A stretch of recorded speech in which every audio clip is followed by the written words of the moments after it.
Hello everyone, my name is Upendra Verma, and in today's session, we will discuss about some questions. Okay, so start with the first question, and the first question is: with the rise of temperature, young modulus of electricity changes erratically, decrease, increase, and remains unchanged. Uh, just wait. Okay, so with rise in temperature, the young modulus of electricity change erratically, decrease, increase, and remains. 1 minute. Pen. ठीक है.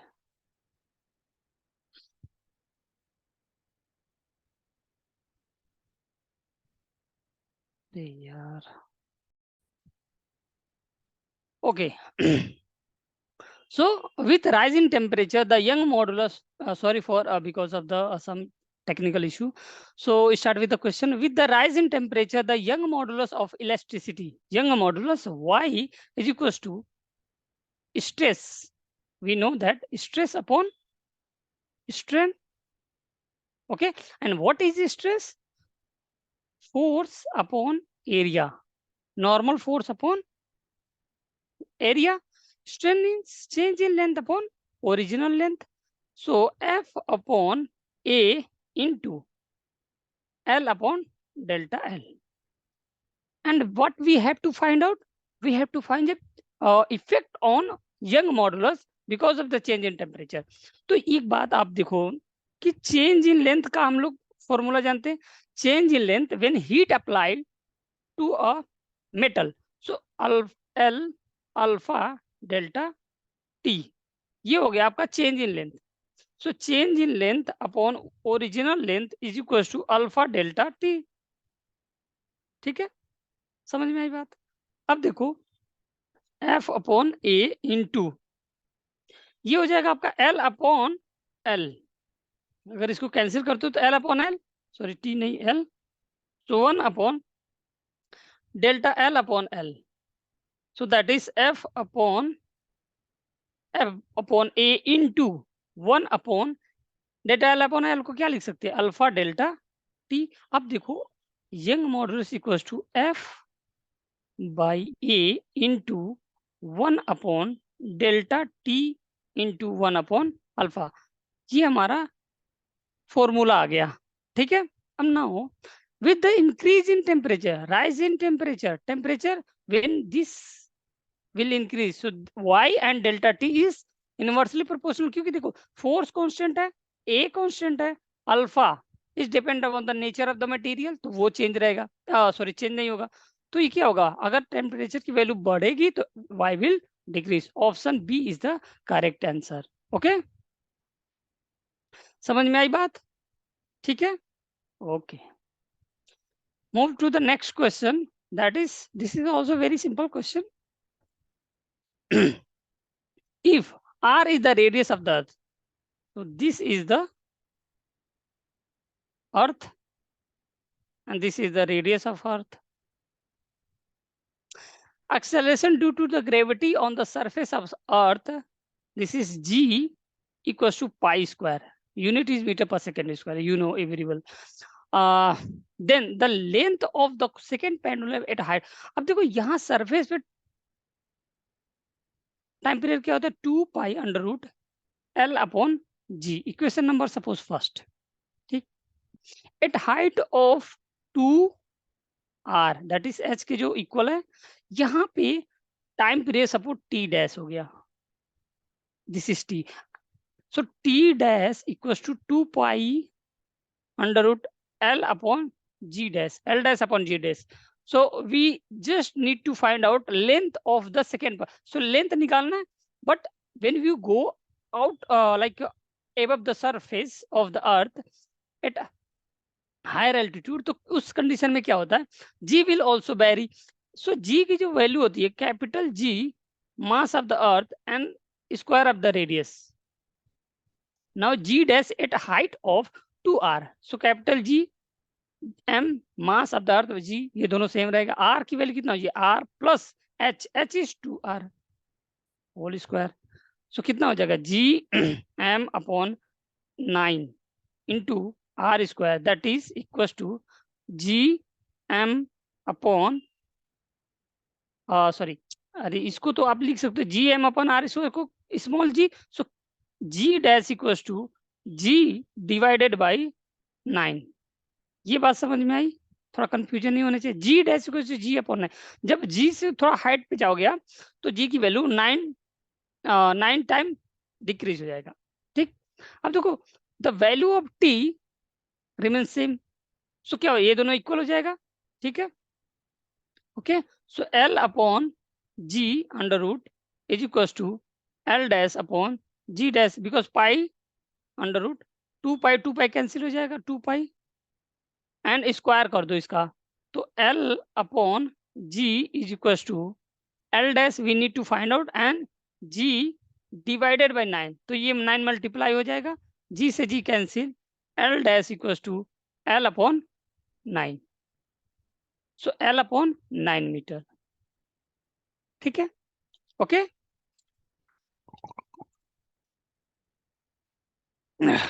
Now move to the third question.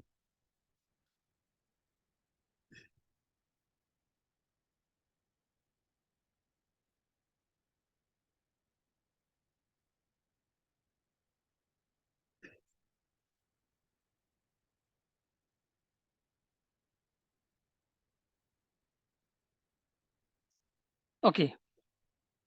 Now one more question we have. In the given circuit, if the power rating of Zener diode is power rating, Zener diode का power rating कितना है, 10 milliwatt. Okay. The value of the series resistance R as to regulate the input unregularized supply। तो अब देखो कि ये कितना है 8 वोल्ट, ये कितना है 5 वोल्ट, ये भी कितना हो जाएगा आपका 5 वोल्ट। ओके, ठीक है। तो सपोज इसमें आपका करंट अगर आई एज्यूम करते हो आई, सो इसमें आपका सपोज I1, तो इसमें कितना हो गया I2, and we know now from here I equals to I1 plus I2। अब देखो ये 8 है ये 5 है, तो इसके अक्रॉस पोटेंशियल डिफरेंस कितना हो जाएगा, 8 5 3 वोल्ट। सो आई की वैल्यू यहाँ देखो कितना होगा, आई की वैल्यू हो जाएगा, आई इस वाले सेगमेंट में यहाँ से यहाँ तक V3 equals to I into R S, so I equals to 3/RS, ये आई का वैल्यू हो गया। अब देखो यहाँ पे कितनी वैल्यू है आपकी I1, so 5 equals to I1 into हाँ ये वाला पोटेंशियल कितना होगा, ये वाला पोटेंशियल I1 इंटू आर की वैल्यू कितना होगा, आर की वैल्यू यहाँ पे, अभी इसको ऐसे रहने दो। यहाँ पे देखो एक बार को देखो पावर दिया है P to V into I, P to V into I, और यहाँ से हम निकाल सकते हैं कि जो पोटेंशियल सेम है।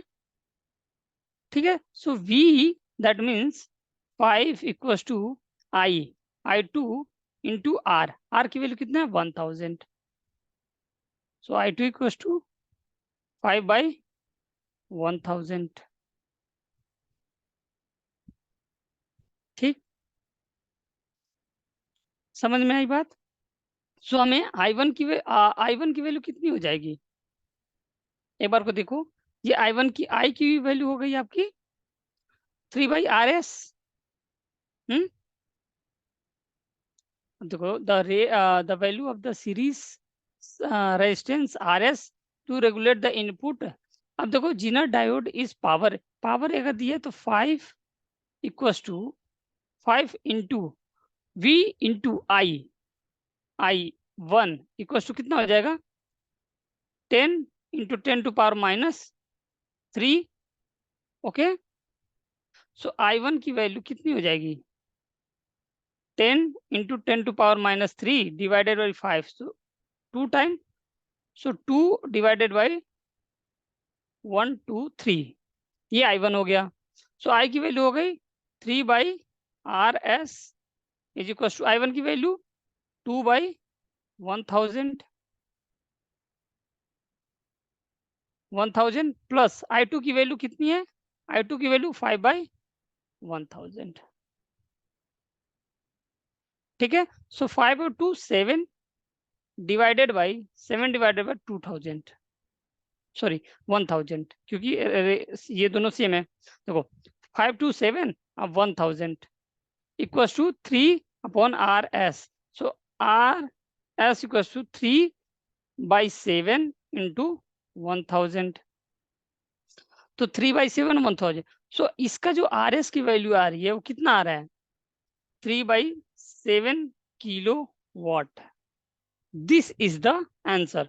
बट अगर नियर अबाउट वैल्यू एज्यूम करते हो, so option C is the correct answer.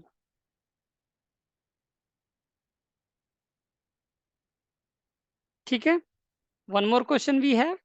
अब इसमें क्या है? The reading of the ideal volt meter means here resistance is 0। ठीक है, आइडियल वोल्ट मीटर है, ideal volt meter. Okay, so resistance should not be 0, इसको रहने दो अभी। आइडियल वोल्ट मीटर में वन थिंग, ठीक है, इसको अभी छोड़ो यहाँ से। देखो, हाँ, अब देखो all are in the series. अगर ये देखते हो तो 5 5 5 5 5 5 सब कितने हैं सीरीज में। सो टोटल वोल्टेज कितना होगा? 1 2 3 4 5 6 7 8। So E, total E equals to 8 into 5 40। Total R equivalent equals to 1 2 3 4 5 6 7 8 8 into 0.2, that is 1.6। so V equals to IR, so I की वैल्यू कितनी हो जाएगी? 40 divided by 1.6, that is 400 divided by 16। so 4 का अगर करते हो तो 4 टाइम 100 हो जाएगा, इसको डिवाइड करो 25। so I की वैल्यू 25 एम्पियर आ गया। अब इसके अबाउट पोटेंशियल डिफरेंस निकालो। सो जब इंटरनल रेजिस्टेंस है, so potential difference V equals to E minus I into R। so E की वैल्यू कितनी है इसकी? 5 माइनस I की वैल्यू 25, R की value 0.2। so 5 minus 25 into 1 by कितना हो जाएगा? 5। so 5 से 5 cancel 5 0। so option C is the correct one.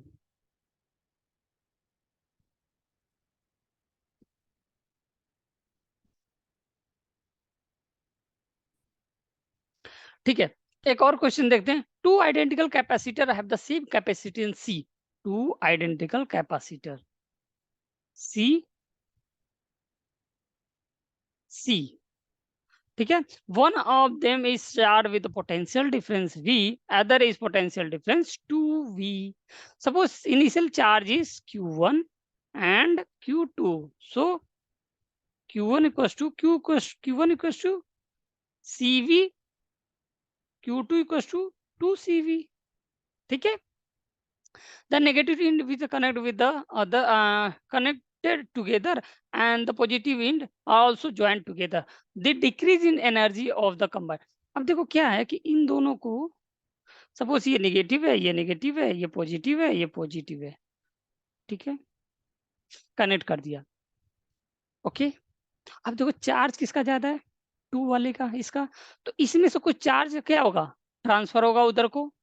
अब सपोज इस पे चार्ज Q2 डैश है, तो Q2 डैश की value Q2 minus Q and Q1 dash equals to Q1 minus Q, sorry Q1 plus Q। यहाँ से charge आएगा तो यहाँ पे डिक्रीज होगा, यहाँ पे इंक्रीज होगा।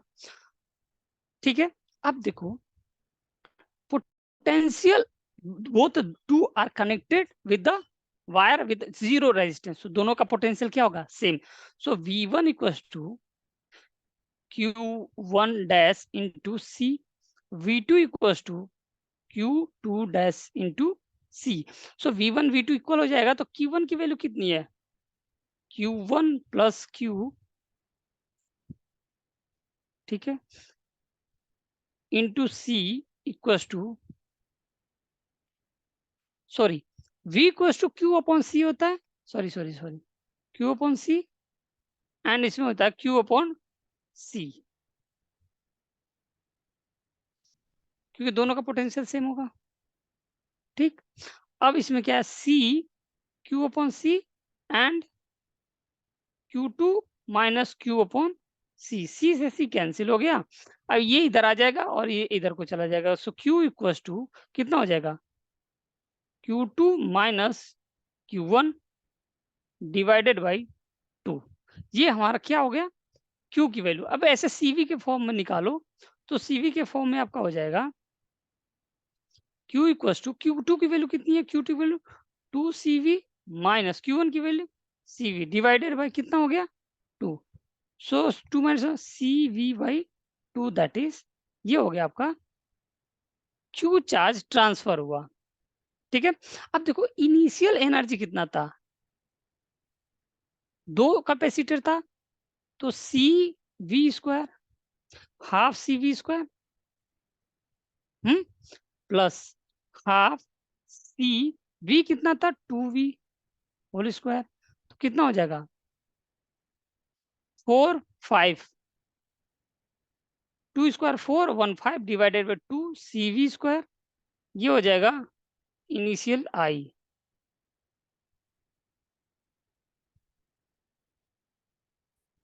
ठीक है, समझ में आया। अब देखो फाइनल की वैल्यू, पहले Q यहाँ पे लिख लो, Q equals to CV by 2। सो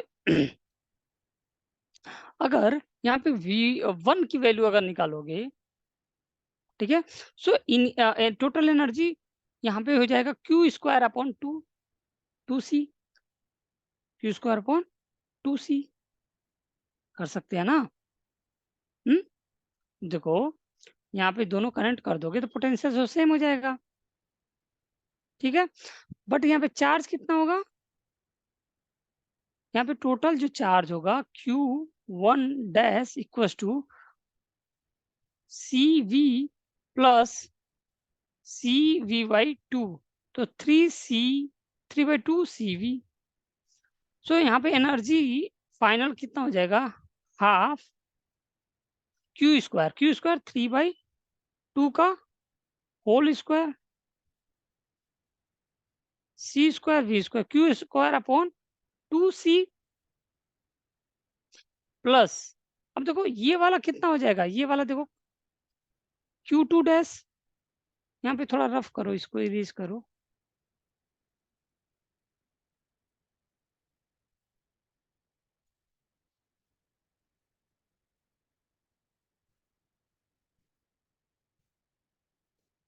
अब देखो Q2 डैश कितना होगा Q2, तो Q2 की वैल्यू कितनी थी 2CV माइनस ये कितना हो गया, अब देखो Q2 की वैल्यू कितनी थी 2CV थी, और Q2 माइनस Q की वैल्यू कितनी थी CV बाई 2, तो कितना हो गया 4 माइनस 1 3CV बाई 2। तो इसमें भी Q स्क्वायर अपॉन 2C, तो इसमें डायरेक्ट 2 से मल्टीप्लाई कर दो, ये कैंसिल हो गया, 2 से 2 कैंसिल हो गया, ये आपका हो गया 9 divided by 4 CV square equals to E final,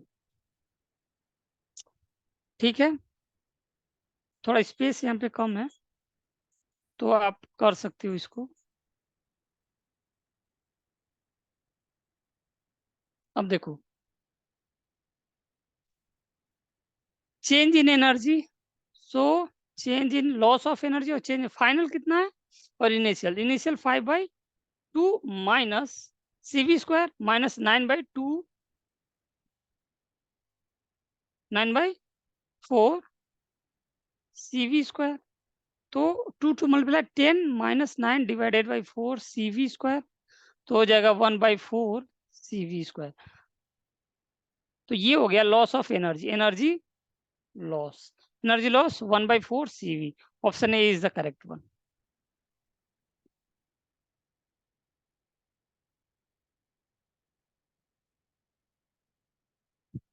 अब देखो 2 mole of monoatomic gas, 2 mole and 1 equals to 2 mole of monoatomic. So F equals to 3. We mix with the 6 mole of diatomics and 2 equals to 6 mole of F equals to 5. The molar specific heat of mixture at constant volume, CV of mixture, we know the formula N1 CV1 plus N2 CV2 upon N1 plus N2. And we also know CV equals to F by 2R. तो monoatomic के लिए आपका हो जाएगा CV suppose CV1 equals to F की value कितनी है 3, तो 3/3R by 2. नाउ CV2 कितना हो जाएगा 5R by 2. अब यहाँ पे पुट कर दो, सिंपल सा लॉजिक है इसमें. और 2 इंटू CV1 कितना है CV1 3/2R 3R/2 plus and 2 is 6 into आपका हो जाएगा 5R/2 divided by 6 8 N1 plus 6 + 2 8. अब देखो आपका इसमें क्या कॉमन हो सकता है जाएगा 2 से कैंसिल करो, एक पूरा cancel. 5 into 3 15 plus 8 18 into R divided by 8. सो 2 से 4 ये 9 कितना हो जाएगा 9/4R. Option A is the correct one. Simple answer.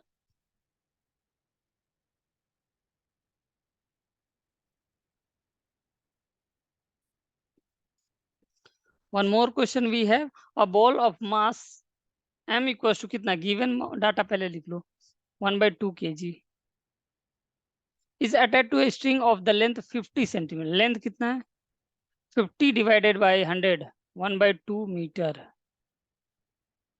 Yes, the ball is rotate on a horizontal circular path about the vertical axis.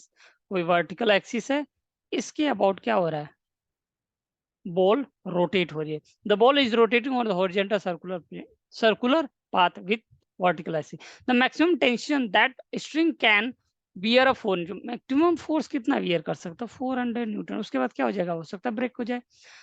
तो ये तुम्हारा मास हो गया, इस पे फोर्स एक लगेगा रोटेट करेगा. तो ये हो गया स्ट्रिंग. स्ट्रिंग में जो फोर्स सेंटीपिटल फोर्स जो होता है वो होता है mv²/r. लेकिन यहाँ पे जो सेंट्रीपिटल फोर्स है वो टेंशन है और बाहर की तरफ सेंट्रीफ्यूगल फोर्स काम कर रहा है. सो मैक्सिमम वियर कितना जो फोर्स कितना झेल पाएगा um the maximum possible value of angular mR⍵². So 400 equals to m की वैल्यू 1/2 R की वैल्यू 1/2 ω². mR⍵². ठीक है. So ω² equals to 400 into 4. So omega equals to कितना हो जाएगा √400 into 4. So 400 का कितना हो जाएगा 20, इसका 2 कितना हो जाएगा 40 radian per second. Omega 40 radian per second. ठीक है.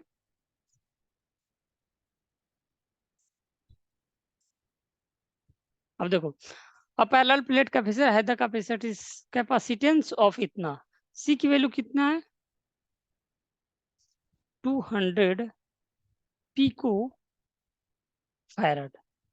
पिको कितना है 10⁻12 farad. It's connected to V equals to 230 volt with angular frequency 300 radian per second. The RMS value of the connection of a current in the circuit and displacement circuit in circuit. अब देखो क्या होता है कि पहले हम current निकालते हैं किसी भी सर्किट। ये क्या है, कैपेसिटर, ये किससे ऐड है, इसी करंट से। ठीक है, समझ में आई बात। ठीक, अब इसके अंदर जो डिस्प्लेसमेंट करंट होगा, आई डी इसको डिनोट करते हैं, ये होता है कंडक्शन करंट। सो दोनों क्या होते हैं, सेम। सो पहले आईसी निकाल लेते हैं। आईसी इक्वल्स टू हो जाएगा पी अपॉन एक्स सी। ठीक है, ये हो गया आपका एक्स सी।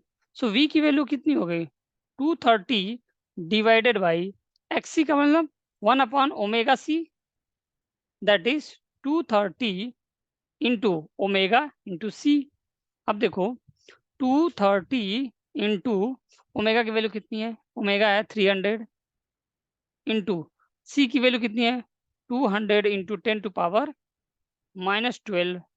अब देखो 1 2 3 4 5, 5 है, 7 कितना होगा 10⁻⁻7। अब 2 3 3 2 6, सो 6 इंटू 23, 23 इंटू 6 कितना हो जाएगा 18, 1 एंड 6 13, 13.8। तो आपका वैल्यू कितना हो जाएगा यहाँ पे आईसी की value 138 into 10⁻⁻7, that is 13.8 into 10⁻⁻6। तो 10⁻⁻6 को क्या बोलते हैं, माइक्रो। ओके, तो 13.8 माइक्रो एम्पियर। और आईसी और आईडी जो दोनों वैल्यू है, आईसी क्या है आपका conduction current and IC ID is the displacement current. So both are equal. इस कंडीशन में आपका आंसर हो जाएगा option C is the correct one. ठीक है, now move to the next question. 1 minute.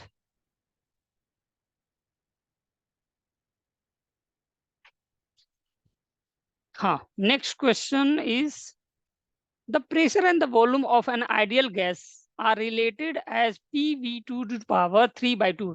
Okay देखो, जब PV to the power gamma होता है that is adiabatic, adiabatic process in thermodynamics process। so what is process, process can be defined as the change of state। एक state से दूसरे state में जाओगे तो वो आपका प्रोसेस हो जाए, तो ये एडियाबैटिक होता है। बट यहाँ पे क्या दिया है, P V to the power 3/2, वो गामा की वैल्यू नहीं दी है 3/2। तो that means it is a polytropic. कौन सा ट्रोपिक, पॉलीट्रोपिक प्रोसेस। कौन सा प्रोसेस हो गया आपका, this is not the adiabatic process. The condition of the adiabatic process is the power is n that is equal to gamma. तो यहाँ पे गामा नहीं है, तो ये पॉलीट्रोपिक प्रोसेस हो गया। अब देखो work done in polytropic process, we know that P1 V1 minus P2 V2 upon n-1। ठीक है, अब देखो P1 V1 minus P2 V2। अगर देखो ये आइडियाबैटिक प्रोसेस होता तो n की जगह पे हम गामा लिख देते हैं, सिंपल है। अपॉन n की वैल्यू कितना है 3/2, 3/2 माइनस 1। तो 3/2 माइनस 1 दैट मीन्स 1/2। अब ये ऊपर चला जाएगा तो हो जाएगा 2 time into P1 V1 minus P2 V2। So 2 time P1 V1 minus P2 V2। Option A is the correct one. ठीक है,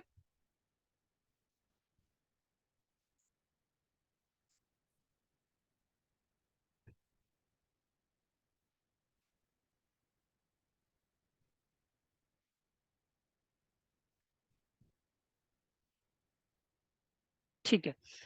एक और क्वेश्चन है, देखते हैं। अ galvanometer has a resistance of, galvanometer has a resistance of G is 50 ohm, 50 ohm। ये हो गया आपका गैल्वेनोमीटर। ठीक है, allow maximum current of 5। so I of galvanometer is 5 milliampere। it can be converted into the voltmeter to measure up to 100 volt, 100 volt by connected in the series resistance of। अब यहाँ पे ये resistance R की value we need to find out this R value. देखो क्या होता है जब गैल्वेनोमीटर को we made galvanometer as a voltmeter, तो उसमें क्या होता है we have to add some high resistance in the series. ठीक है, अब इसमें करंट कितना जा रहा है 5 milli ampere into R. So potential, ये देखो दोनों का टर्मिनल सेम है, so potential V equals to I into R. So 100 100 equals to I की वैल्यू कितनी है 5 इंटू 10⁻³ इंटू आर की value 50 plus R. Okay, so 5 से इसको कैंसिल करो, कितना हो जाए 5 टू 20 डिवाइडेड बाई 10⁻³ तो ये हो जाएगा 50 plus R. So R equals to, sorry ये आपका हो जाएगा 10⁻³ माइनस से तो ऊपर जाएगा तो 1000 ऊपर में आ जाएगा आपका 20,000। ठीक है, 20,000 minus 50 that is 90,550। So option C is the correct one. यही अगर एम्पियर का क्वेश्चन होता that means the resistance are connected in the parallel. ठीक है,